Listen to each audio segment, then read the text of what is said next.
En moltes ocasions escrivim una vocal i pronunciem una altra.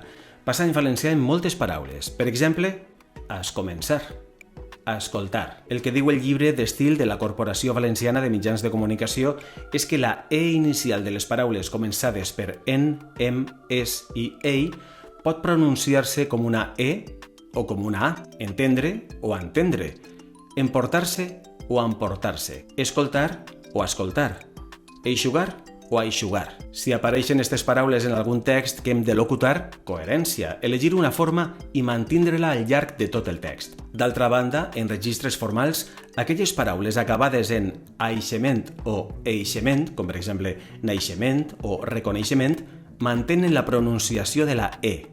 És naixement, reconeixement i no naixement o reconeixement. En noms propis com Joan i Josep, la pronunciació recomanable de la O és U, Joan, Josep. Quan apareix una I davant de la consonant palatal X, X, en paraules com caixa, aixeta o peix, es recomana la pronunciació de la I, caixa, aixeta, peix.